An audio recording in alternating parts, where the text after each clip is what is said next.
Welcome to the first State of Sustainable Fleets Academy, Charging Infrastructure. My name is Nate Springer. I'm Vice President of Market Development at TRC, an advisory services firm with more than 30 years expertise in funding, compliance, policy, and evaluating clean technologies for fleet operations. I created the State of Sustainable Fleet 6 years ago as a public technology neutral resource for the industry. Thank you for joining today's educational webinar. Before we begin, a few housekeeping items. You can submit questions via the chat box throughout, and I will select those in the course of the discussion that help everyone to understand more about essential partnerships for charging infrastructure. We use your feedback to make our webinars and series like the Academy even better, so please take a moment to fill out our 30-second survey that will pop up before you depart. A recording of today's webinar will be available in the next week on the State of Sustainable Fleets and ACT News website. You will be notified via email when it is available. Finally, for any technical assistance during the webinar, please email the team at sdabcock@trccompanies.com. State of Sustainable Fleets is in its 6th year and is made possible by the sponsorship and technical support of our title sponsors, Penske, Volvo, and Chevron, as well as our supporting sponsors, S&P Global Mobility, Dana, and Exelon. The next market brief, our annual assessment that sets the record straight in the last year's developments in the markets for diesel efficiency, natural gas, battery electric and hydrogen vehicles, and the renewable fuels and electricity that are used across all of them will be available on April 28th. Join us at ACT Expo for the live launch or sign up to be notified at stateofsustainablefleets.com.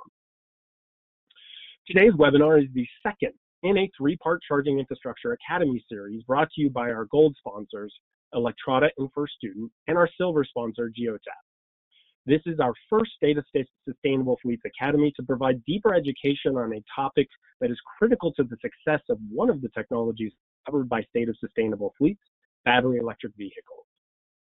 We hope that by joining us for this 3-part discussion each week, starting last week on developing a fleet electrification program, then today's discussion on building utility and other essential partnerships, finally, on integrating charging into fleet management next week, that fleets on the line especially will have greater success with this new clean technology. A recording of last week's discussion is now available online, and you can join us at the same time next week to complete the series. If you haven't already, please register to join us for our final discussion on April 9th by clicking the link dropped into the chat box. Thank you to Electrada, to First Student, and to Geotab for making this possible. And if you want to dive deeper into the trends affecting the fleet industry and the development of clean technologies, please take a moment to download our policy and funding brief just published last month using the link in the chat. Additionally, you can join us in person for the industry's largest advanced clean fleet technology event with fleets, OEM, infrastructure, and other partners at ACT Expo. Use the code on your screen when you register for $100 off a full conference pass upon checkout. Now, turning to today's topic, we've assembled an expert panel of speakers, including a fleet with deep experience in partnering for successful charging projects, Sysco, a leading utility with experience supporting fleets in their territory to electrify, and one that's also in the midst of electrifying their own fleet, CalMed, an Exelon company, and a charging services expert and depot charging developer, Electrada. Today's discussion is designed to learn from these leading early adopters and charging infrastructure experts about the essential partnerships, especially establishing a good working partnership with your utility over the next 55 minutes. We will cover topics such as understanding the landscape of partners, ideal fleet utility partnerships, infrastructure alignment, best practices, and new technology, such as on-site generation and storage. Once again, please use the chat box to ask questions throughout, and I'll select those that contribute to the discussion by helping all of us better understand charging infrastructure and essential partnerships. Let's begin. Electricity is an entirely new fuel and infrastructure for fleets. Fleet operators are, of course, accustomed to their existing ecosystem of manufacturers, parts, service, and fueling partners, but may not know where to start with this new fuel and infrastructure. And so I'd like to start the discussion there. by asking our experts to help us understand the landscape of new partnerships while they introduce themselves. Richard, I'm going to start with you, and I'd love for you to introduce yourself and Electrada. And as a new type of partner for fleet electrification, please help orient our audience to this universe of partnerships by identifying some of the other essential new partners. Thanks, Nate, and good morning, good afternoon, everyone. Electrada provides electric fuel solutions to our fleet customers across North America. We really focus on deep industry partnerships, long-term relationships with our key customers, veteran leadership team, and operational know-how. We believe that the fleet uptime is the key operational driver once a site goes live, and so we back all of our fleet performance with an uptime guarantee of 99%. Nate, as you mentioned, partnerships are a key driver of what allow us to push the envelope for our customers. And we really focus on the things that drive our customers, and that's efficiency, uptime, and cost objectives, etc. It really starts with technology that fits the fleet application. We really look at the fleet use case. We look at the customer operation to determine what the right technology to serve their needs will be, and then we pick partners and work with partners throughout the process that serve our customers' objectives, whether it's through design, implementation, with our utility partners, or through operations and maintenance. And so there's an entire let's say process and ecosystem by which we work with our partners to serve our customers.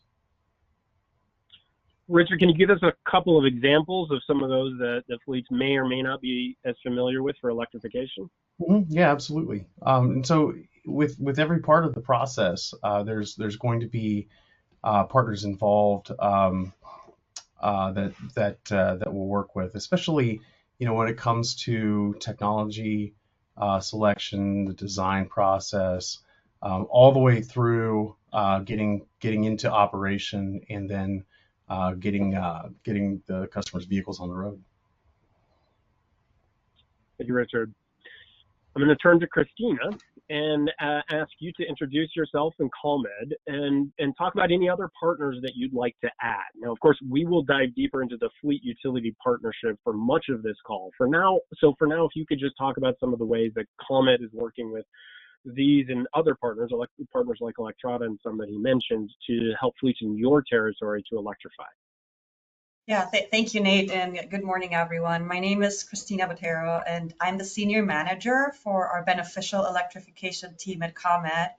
And for those who don't know ComEd, we are an Exelon company, and we are the largest electric utility in the state of Illinois, serving about 9 million people, including the city of Chicago. And my team in ComEd is in charge of the strategy and all the customer program implementation around electric vehicle programs to incentivize especially fleet electric vehicles of all weight classes. We're currently investing about $80 million a year in customer programs, of which about half is for a rebate program for fleet electric vehicles of all weight classes. That is through the end of 2025. And actually, as of last Thursday, we got approval to extend that through the end of 2028. So a lot of work going on. Now, as far as partners, these programs are very new for us. We are in our first anniversary as we speak.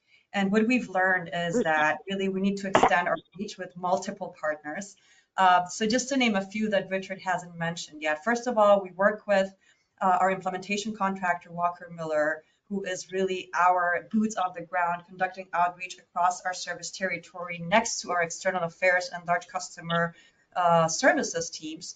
But most importantly, we've built a network of fleet EV dealers and manufacturers, as well as a network of EV service providers. We have over 100 members right now, even though the network is fairly new. And these are the folks who help us spread education about electrification to all the fleet managers and customers, as well as spread the word around all the rebates that we have. We also offer fleet electrification assessments that are free for anyone who wants to electrify their fleet.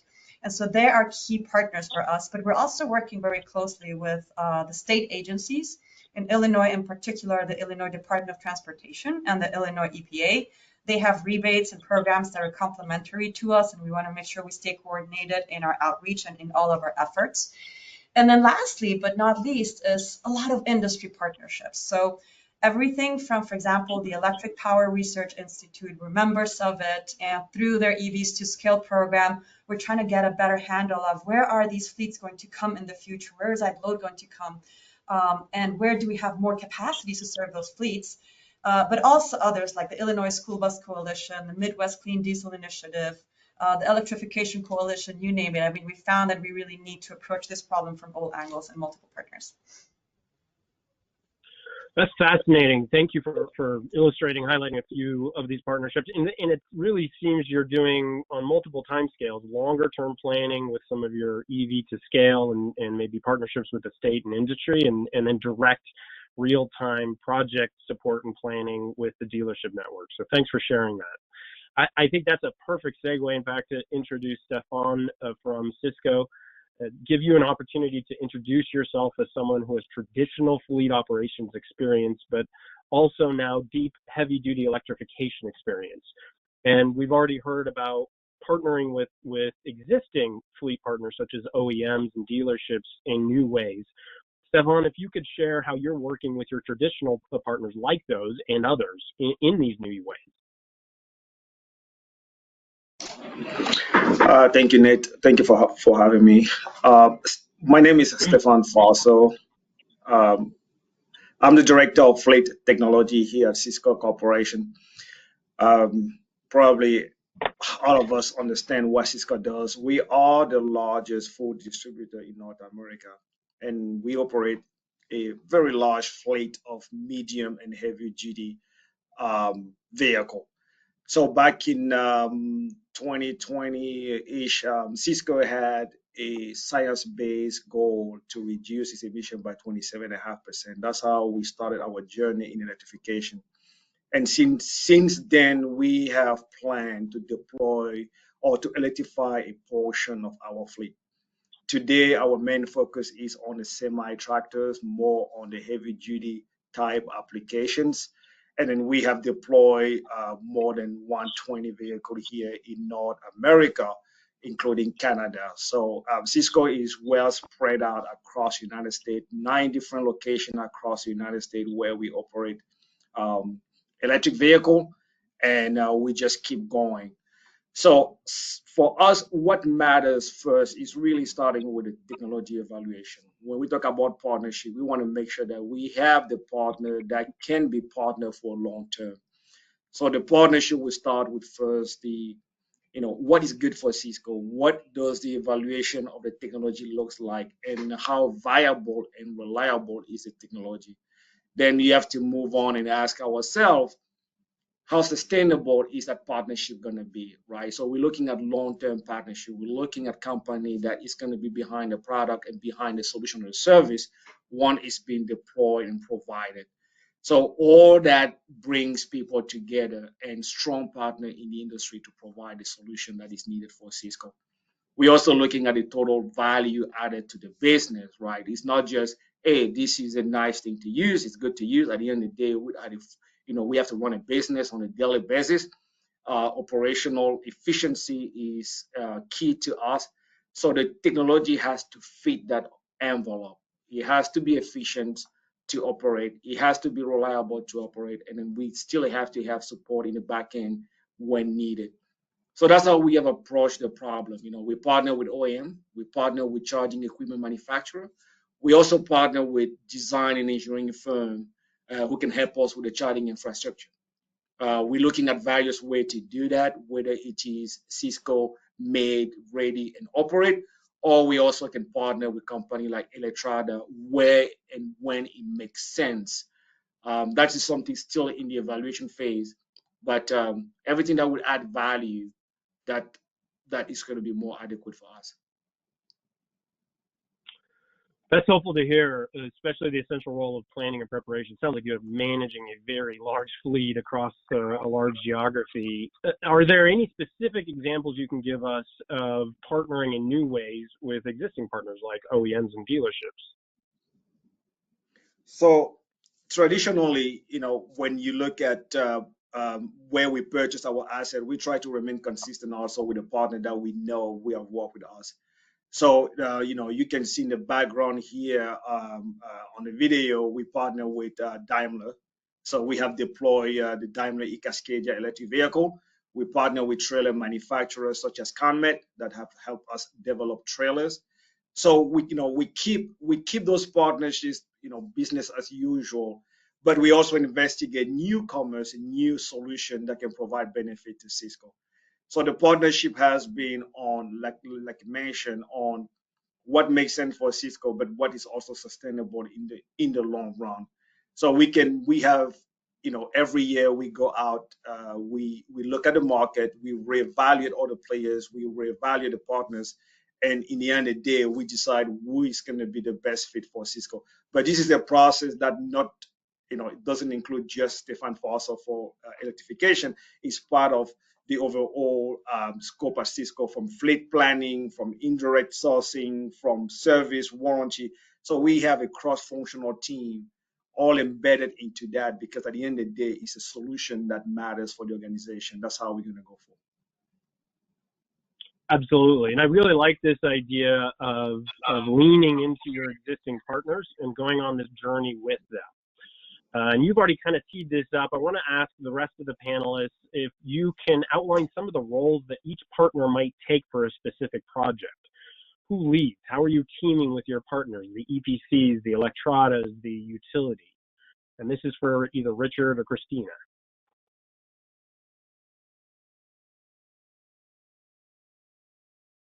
Yeah, I mean, I can share my perspective.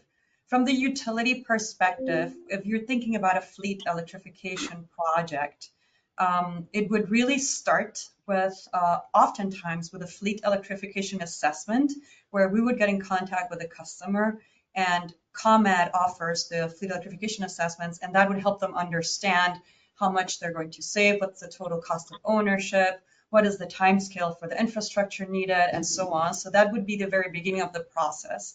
And then once the customer wants to move forward, usually fleet customers will want to have the infrastructure first, right? So then we would connect them with our electric vehicle service provider network, which is a network of electricians, contractors, civil workers, and so on, to design and install the infrastructure needed. Once that infrastructure is in place, and in parallel, they can actually reserve funds, rebate funds with us. We have a rebate reservation process that they can do upfront, so that they know that the money is going to be waiting for them at the end, that they don't have the angst that maybe we'll run out of money for the project end. And once the project is complete, then they will be handed back to our team for the rebate payment. The nice thing about this network is that if the customer works with the network, they don't even have to see the dollar value of the rebates, but it's going to be discounted from essentially the sticker price of the project, whether it's infrastructure or whether it's the vehicles themselves. So that's for the infrastructure. And then once they're ready for the vehicles, it's the same story, but with the EV dealer network or manufacturer network, where they would go directly to the manufacturer. They can get the rebate upfront off the sticker price, and then we would work to refund the dealer for that amount. So as you can see, it's a very tight network, but I think it's trying to ensure that customers don't have to see those dollars upfront that we're providing. That's very helpful illustration. Richard, anything to add before we start diving deep on this essential utility fleet partnership? Yeah, thanks, Nate. And just one note here, for the audience, when we look at fleet electrification process, there's a large ecosystem of partners, and when we look at a customer's operation, it's really, Electrada takes the lead on managing that ecosystem on behalf of our customers. And so really in sort of in contrast, what we do is we vet those, vet technology. For example, we maintain lists of working contractors that we partner with. We partner directly with the utilities and really focus on making it as seamless as possible for the fleet customers, because there's quite an ecosystem of partners. Yeah, I really like this idea that both you and Christina have brought up around finding those partners who have already built those networks of technicians, of support, of electricians, et cetera. So that's a really helpful insight. I do want to turn to the very important role of that utility fleet partnership. I think that that's one of the areas where fleets especially are just in learning mode and want to hear as much as possible from the examples that the three of you can provide. You know, it's a much more detailed relationship, as we have already heard from Christina and Richard, due in no small part to the advanced nature of the technology and the vehicle, but also energy load for your site that you're adding to all of that. It makes this somewhat of a unique kind of scenario and infrastructure. And so, Christina, I'd love to start with you as the utility on the line here. If you could walk us through some of the critical aspects for any fleet electrification relationship that a fleet has with ComEd or Exelon. Sure. And first of all, I'll start by saying that we are extremely lucky to be an Exelon company because Exelon has so much work going on in the fleet electrification space to really build those relationships, to identify where those fleets are, to make sure that we're conducting outreach effectively all across our territory and really everywhere Exelon is at. So when I think about critical aspects of that relationship, I want to start off by saying that number one by far is communication. So it is making sure that if you are thinking of electrifying your fleet, no matter whether that's tomorrow or in 10 years, let us know early what you're thinking so that we have time, A, to advise you, B, to connect you with the right folks, and C, to react and plan ahead to respond to your needs. One of the things that we hear often is, well, I don't reach out yet because we're really not sure yet what we're going to need. You know, and it's a bit of a chicken and egg problem. You don't need to know 100% accurately what you're going to need. Perfect is the enemy of good here. We want to know what is your minimum viable product, even if you don't know everything early on.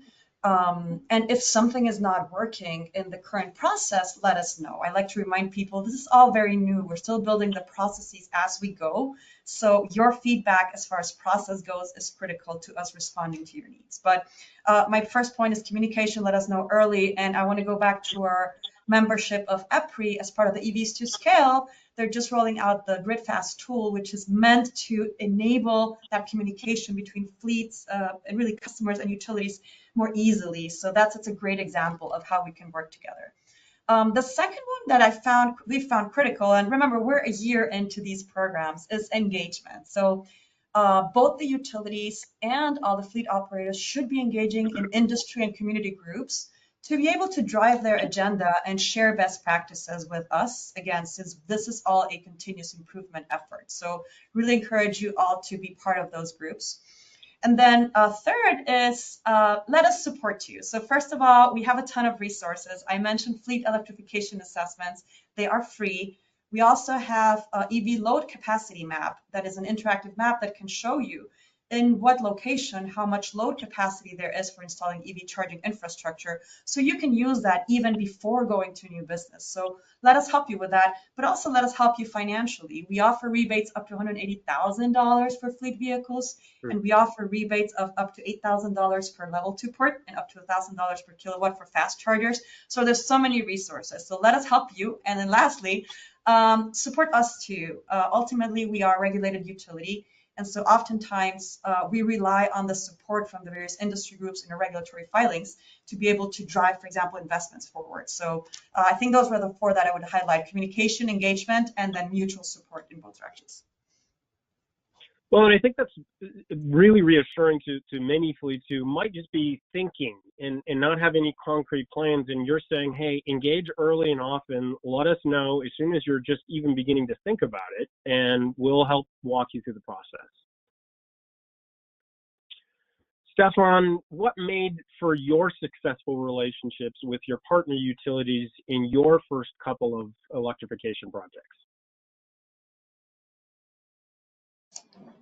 Oh, yes, I will add to what Christina said. I think it's well said. Communication is key, but communication is a timeline communication. you plan in 2025 what you want in 2027, 2028. So you have to give Hmm. yourself a long lead time when you engage in that communication. But the communication usually gets like a ping pong game where you ask yourself, right? So you will ask the utility, what do you have? What capacity do you have available? And they come back and they say, what do you want? And then this is where the game starts, because what I want versus what you have, and then we may go back and forth. The key for us is to understand, what can I have at the most efficient cost, at the best cost for my overall installation, or the less complex things to do. Because if I can only have secondary services versus primary services, and the primary services cost me a lot of money to be able to get. So this is really the scheme. When you engage, yes, communication is number one. Clearly define what you want early ahead of time so that you can adjust. Uh, but it's also a matter of who's going to provide information first, right? Is the utility going to tell you what you can count on, or you have to tell them exactly what you want? So what we have found out is, we have a minimum viable project. We say, okay, this is the minimum that we want to go with, and we ask maybe for 150 or 200% of that minimum, and then we see how they're going to come back and say that's what you have. But the daily engagement, having your load letter ready for each site, just submit the load letter. Tell them exactly what you need, type of equipment, and they ask you for a charging schedule, which is quite difficult to do when you don't have your own planning in place yet. But it's not just, Hmm. oh, people will go in with the utility and said, I would like to have 2 megawatt of power, or 3 megawatt of power. But the question that they have is, when exactly do you need that during the day? What is your charging schedule? Yep. We see that with PG&E in San Francisco, but when you go to other state like Pennsylvania, where you deal with Pico, and Pico will tell you you can only have one service at your location. There's not a need for an additional service to work with for EV, and those two is really different way of approach. So each different region, each utility will be different, and you have to have a playbook for each utility that you talk to, right? So a one fit all, we found a hard way that a one fit all is probably not going to be applicable across the United States, but you have to have a more agile approach to go across different utility. But communication remains the number one aspect, as Christina described. So engage early and try to understand where it goes, and give yourself probably 18 months to 2 years lead time in the process. I like that, planning way ahead. And I think I heard you say start with the load letter. Could you briefly explain that? So usually when if you plan to deploy electric vehicle, let's just say we're going to deploy 20 electric tractors at one location. So we ask ourselves, how are we going to charge the 20 electric tractors? Maybe I would need 20 chargers or 10 chargers. So you have to be very specific. What is the capacity of each charger, right?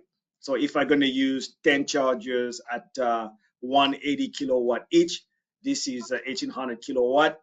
You can convert that into what is your kVA needed and what is the input current of each charger. So that is the definition of the load letter. The load letter will tell you what is the amperage, the input current you need at a facility. What is the level of voltage you need? Are you going to go primary or secondary voltage? What is the kVA required? And how many units you plan to install? And some utility will be most, ask more questions. uh, which brand of charger you're going to use. Give me the spec of those charger. And another utility will even go further and say, how are you going to charge during the day? Are you going to need the 1800 kilowatt every hours, or you're going to need 1800 kilowatt at 9 p.m. and it's going to drop at 10 p.m. It's going to drop at 11 p.m. So that is part of the planning. But the load letter is really, give us the number of equipment you need, and what is the total power needed, and what is the input current needed, so they can size on their end to understand if they have the capacity to to enable that. It's a fairly And simple document. A utility will send you to the website, or they're going to send a page to you. You're going to have to fill out, and send it back to them. If it's not properly filled out, they're going to come back and say, well, this information is missing. And sometimes there are fees added. One utility can say, okay, it's for free. I have it. I understand. Another one will ask you for $500, $2,000. So it depends. There's also a fee-based application in that regard. right, and you can see really the complexity that you're already beginning to outline for these projects that require these essential partnerships. And Christina already mentioned, you might not, or one of you did, you might not have that idea of capacity and how many trucks and chargers and charging size. And that's why you pick up the phone 2-3 years ahead. Hey, we're thinking about this, and start to plan ahead. I know one of the things, and that kind of gets us into one of the key topics and really concerns I think a lot of folks have. It's worth spending time on this question of lead times, of managing the complexity, of reducing the delays. People have heard stories about site-level energy constraints, long lead times waiting for certain components like switchgear, unexpected challenges with fleet electrification. So obviously starting early, engaging early, building those partnerships early is going to be essential to help you get through that or avoid that. I want Richard to maybe help us walk through some of the watch outs that might be specific to electrification projects to help them fleets to reduce the complexity, to reduce the risk of more lengthy time frames and delays.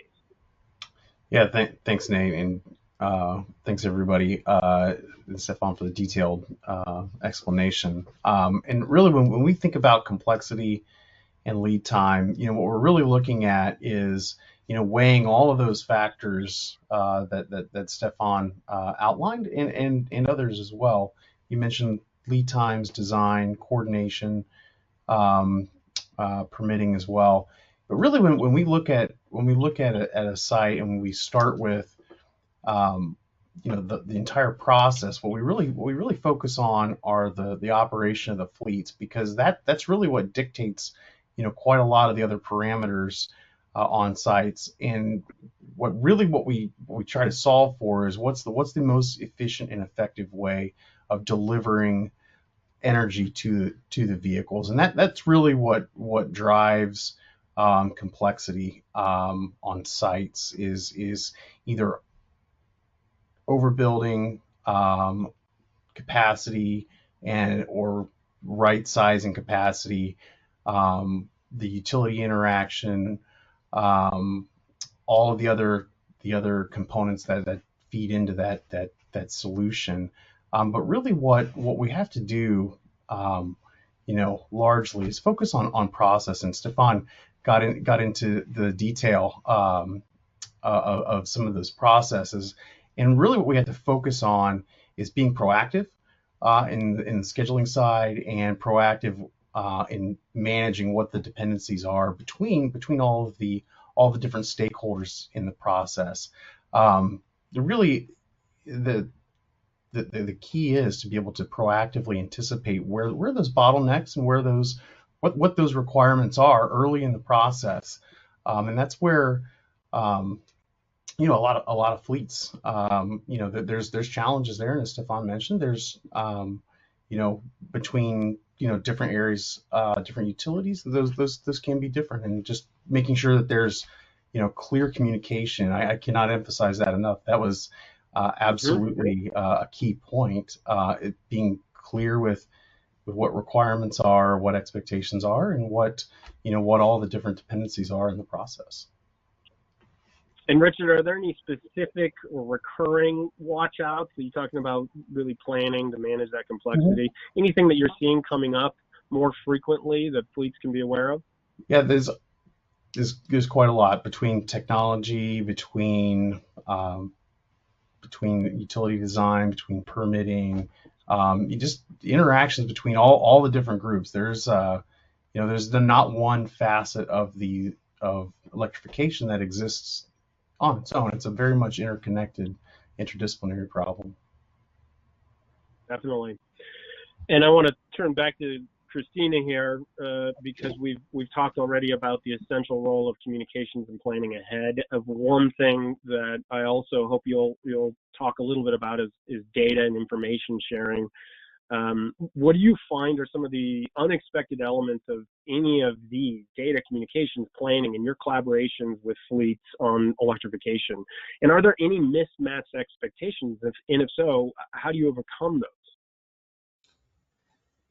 So, I mean, I think the topic of data is a big one. I think, we at ComEd, we don't own or operate charging stations themselves, but we know from working with our customers that data quality is something that's challenging as it pertains to charging data. So I think that's an important one. But for us as a utility, what's important and what we report on is utilization as well as reliability of a lot of this infrastructure, especially if it's public infrastructure. So that's important for us. But also as it pertains to data and expectations, I do want to bring up one key part, and it's we're now connecting stakeholders that maybe hadn't interacted that much before. So like the new business team in a utility interacting with maybe the facilities manager in a school district.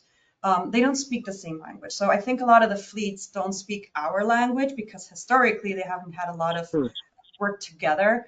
And so this is more goes beyond data and more to kind of communication again, but it just we need to understand what they mean by certain terms and what we mean by certain terms. So we've been developing, for example, guidelines and explanations around our new business process, right? So that they know exactly, hey, how much time is this going to take, for example? What can I expect, right? I think the timelines that Richard mentioned can make people very anxious if they think the project is not moving, but maybe it's the natural timeline for that time or size of project or complexity of project. So I think beyond the data, it's being able to kind of translate each other's language and make sure that we understand each other and developing the right documentation processes and just explanations so that we all know what to expect from each other is the one that I'd bring up front. And Stefan, I see you shaking your head. Anything to add?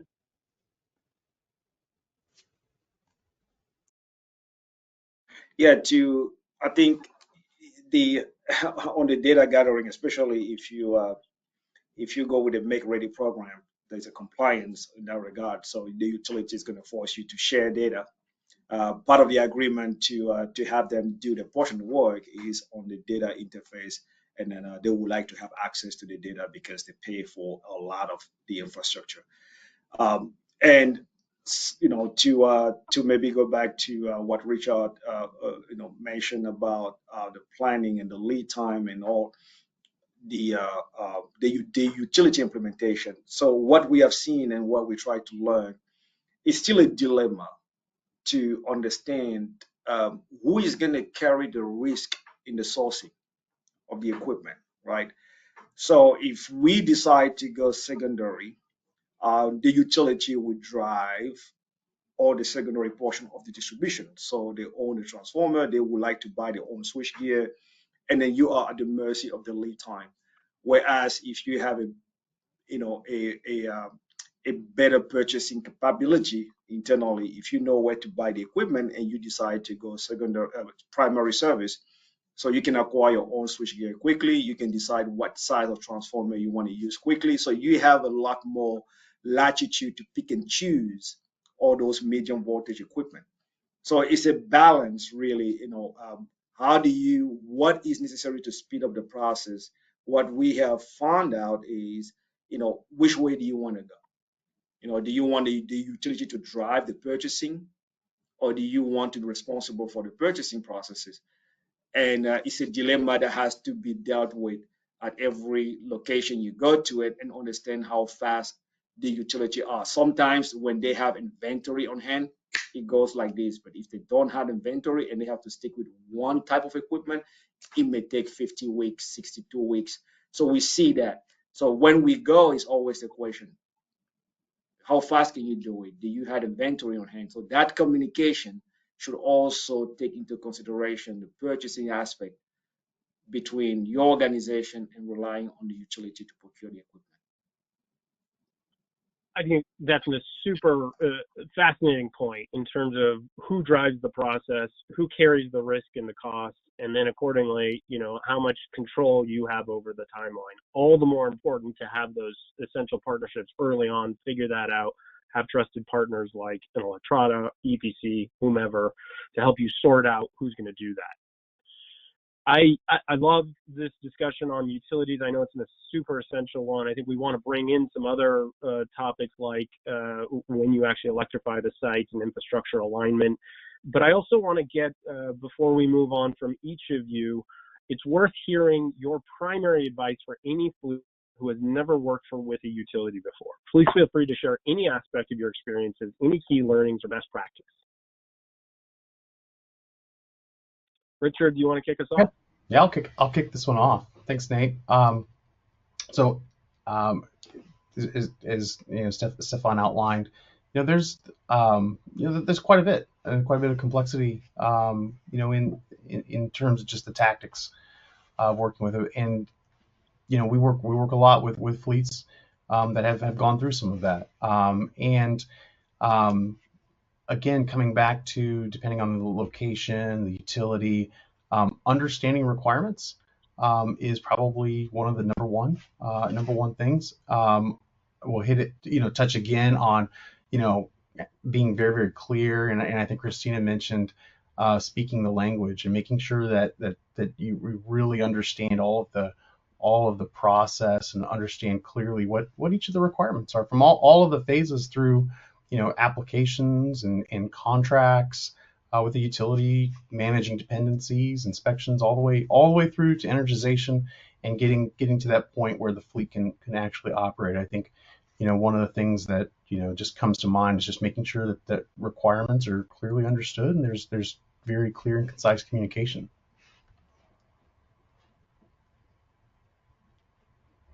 Christina. No, and nothing to add. I think Richard covered it well. Again, I think we need to be mindful of the fact that we're just at the beginning of this new industry and that it's going to take some time for us to evolve as partners, but it's also going to take a lot of effort on our part, and we need to be intentional in the language and the processes and in adapting to each other's process versus saying, this is my process, you guys go with it, but really maintaining the communication such that we can marry the processes on both ends. That's great. Stephanie, any final comments on this utilities best practice? Yes, I think if you are looking for a single project, one-off, you pretty much rely on your partners to educate you. But if you plan to do multiple projects, I strongly recommend having in-house resources or hiring also an expert who understands that language. It will facilitate the communication. That makes a lot of sense. I like that piece of advice. And I want to recap a couple of things we just heard around being willing to share more data and being humble and willing to learn to speak each other's language. I thought those were really important points. Now, look, we are getting a lot of great questions. Please continue to submit those. There's a couple very much on new technology, so I want to jump there next.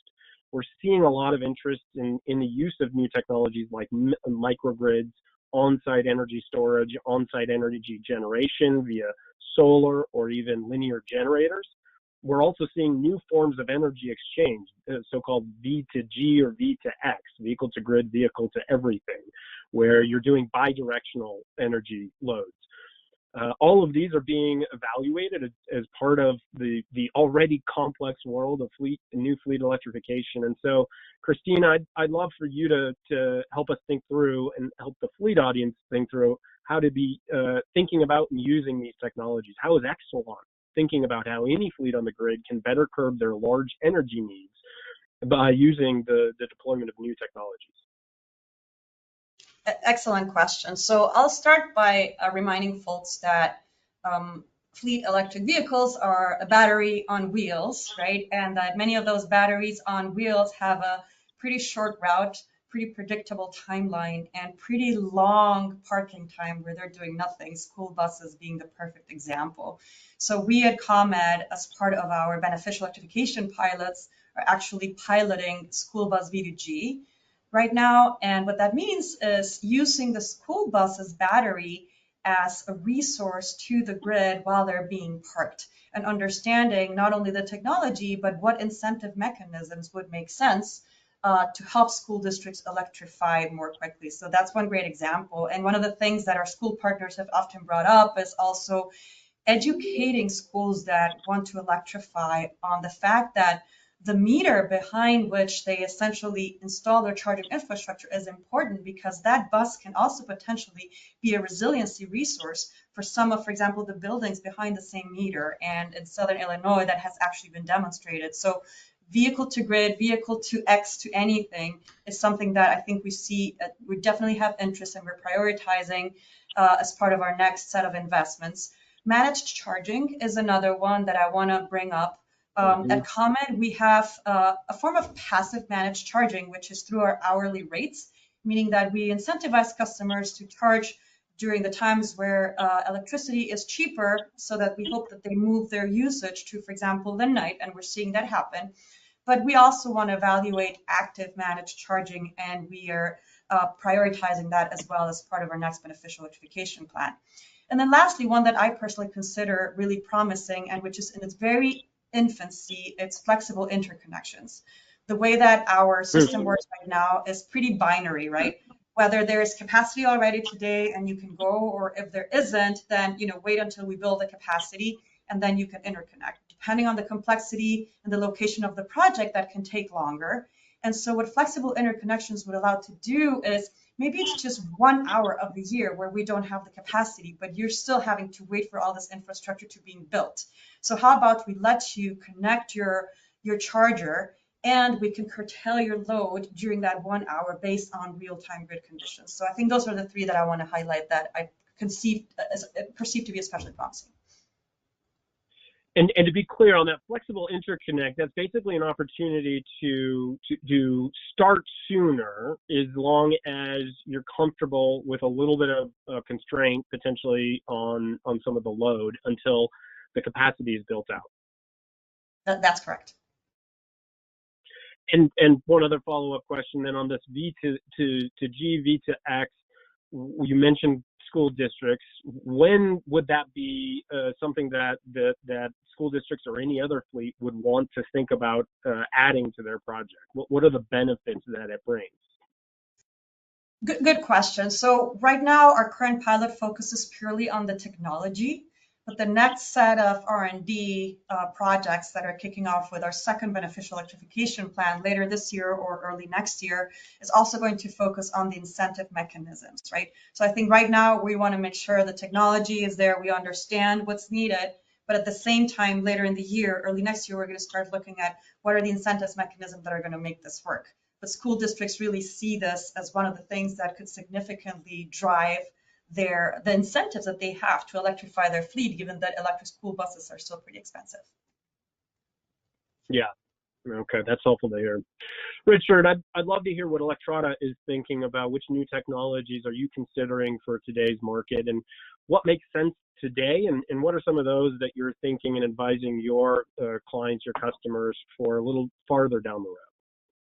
Yeah, thanks, Nate. Couple of things to keep in mind when we look at technology. It's again focused on different use cases, and really it's to serve the customer's operation. So that's really the guiding principle when we look at technology, and whether that's focused on individual hardware, individual components that go into a site. That's really the main focus for us, is what is the customer's operation requiring, and then how do we find technology that and select technology that serves us, and the things that that Christina mentioned, definitely all on the table insofar as it supports those customer use cases, definitely. What we look at are things that again are going to drive uptime on sites, from modeling, metering, cybersecurity, things that really are going to try to push the envelope in terms of availability of charging infrastructure and just supporting the overall fleet use case. Yeah, absolutely. And I know, and turning back to the fleet on the line here, Stefan, I know you've had experience with several of these technologies. I've had the privilege of visiting one of your sites where you are using on-site storage, on-site generation and charging. Again, getting back to this topic of partnerships, help us understand, what did that look like when you first started teaming? Who was really taking the lead? Who were with your on-site storage and generation and others? How were they involved? Yeah, so good question. Um, I'm going to have a biased answer here on this question, Nate, because when we started a project, so the site you see behind me is in Riverside, California. We started this program back in end of 2020, 2021. And this is one of the largest microgrid installation for medium and heavy duty fleet application. So we got 40 electric tractor uh, at that facility. We can add 40 electric trailer. We can charge up to 80 vehicle at the same time. So it's a massive site. What I wanted to go with, it was new in the industry. So the question to ask, who was the leader, who to lead, we it took us a long time to figure out who can lead. Unfortunately, we had to bring in multiple partners. So we have a partner for the charging infrastructure, we have a partner for the solar installation, we have a partner for the battery storage. Mm-hmm. We have a partner for every single subsystem. If we go back today, we're probably not going to do that way. But back in 2021, it was not something that the industry was really aware and could have done a one-stop solution. So all the partners learned together at the same time. I think today all these partners are smarter, and then you can find organization that can really deliver on a microgrid solution with all pieces on the one roof, on the one partners. But back in the days when we started, it wasn't the case. So we have to bring in a lot of different players, and it was difficult to work with, difficult to manage multiple partners at the same time. But eventually we found a way. But today the solution is truly have someone who has done it before, who understand how to bring these pieces together and be the leader in the overall deployment. But we embrace microgrid technology, so that's nothing new to Cisco. Oh, interesting. Okay, so you were building on existing capabilities. That's I think, thank you first of all for blazing new trails and helping the industry learn together, and so hopefully these can be smoother projects for the rest of the folks on the line moving forward. I want to get to a couple of audience questions that have been popping up here. One's for Exelon around are there any signs that ratepayer funded utility incentives for EV charging facilities may be coming to an end soon?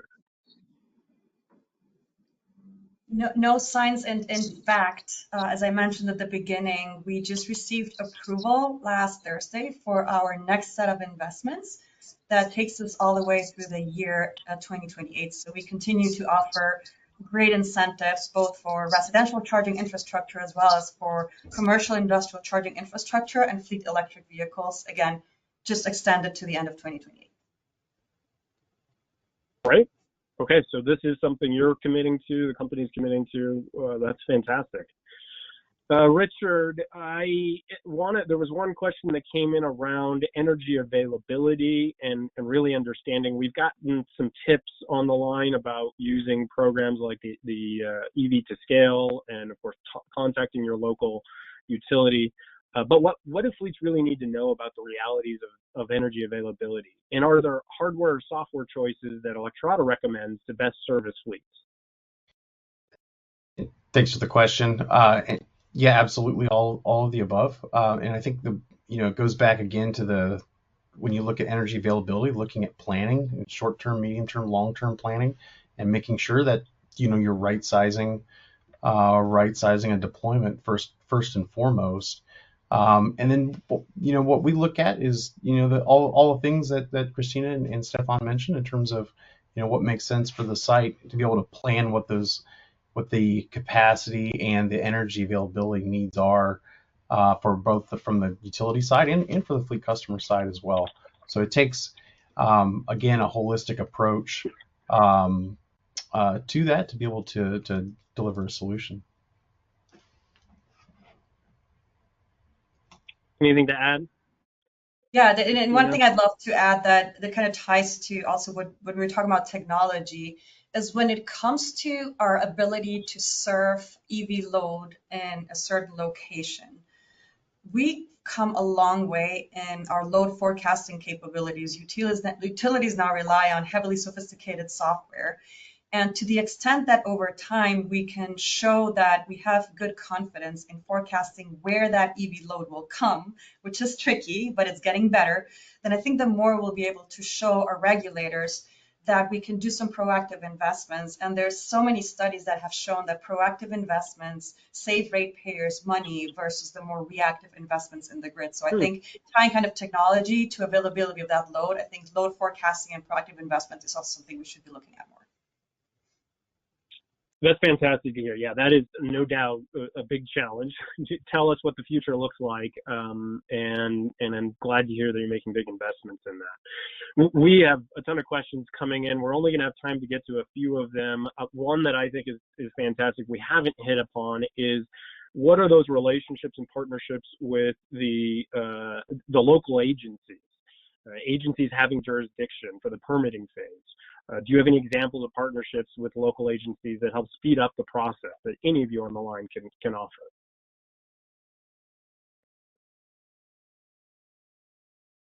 I think I can jump in on this one. Number one, understanding what the AHJ's requirements are and what their role is, and understanding, again, having very good clarity on what they're looking for, what the review cycles are, and being able to produce answers to their questions, in a very clear, concise, and timely manner is a very important piece of that engagement. Any other best practices, either Christina or Stefan? Yeah, so let me chime in. It brings us back to the first debate that we have about communication. I think it's important to be transparent on day one and understand all these local jurisdiction.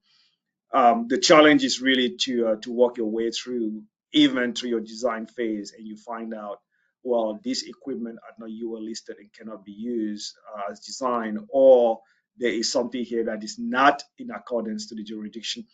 And it also depends to the people you talk to. So if you can find those partners early in advance, keep that communication ongoing, especially when the person is being replaced or your contact is being replaced, it will reset the clock because you have to bring the newcomers up to speed. And we have seen a lot of rotation within the utility and all these agency. The doctor today, because those projects take a long time. They take 12 months, 18 months, and people just move and rotate within the organization. So just be careful on that because those rotation may reset the clock and you have to go back again and revalidate everything that was said, before. Thanks for adding that. That's such an important point, Stefan. We are starting to run out of time. I'm going to ask one more question, give Christina the opportunity to take us on home. I think this is a great one. You brought up the idea of these industry partnerships. Are there any that you recommend, Christina, that fleet specifically can participate in, industry groups that you see as critical for fleet operators working on electrification projects? Yeah, I mean, I can share some of the ones that we're very active in and that we found have been a great collaboration. We have regular meetings, for example, the National Auto Dealers Association, the Illinois Trucking Association, the Intermodal Association of Chicago, the National Association of Fleet Managers. So we really try to go really broad and be very present in everything. Again, I think our implementation contractor knows that's a priority. That's great. So I wouldn't prioritize one over the other because they all have very different focus, but I would look for the one that is really specifically focusing on your use case, to Richard's point on use cases, and make sure that you really connect, engage, show what your needs are to make sure that we're offering you what you need. Thanks for that addition. I want to close now by thanking all of you, all my expert panelists, for your time today. Don't forget to register for our next webinar in the State of Sustainable Fleet's Charging Academy Infrastructure Series, Integrating Charging into Fleet Management, exactly 1 week from today. Remember that a link to a recording of this discussion will be emailed to you in the next couple of days with a survey. We would value your feedback on this in the entire Charging Infrastructure Academy series. And don't forget that if you'd like to discuss these topics more, you can join us in person at ACT Expo that kicks off April 28th in Anaheim, California. You have a discount code that you can use from attending today's webinar to register for a full conference pass. Thank you to all of my speakers. Thank you to everyone who joined us, and have a great day. Goodbye.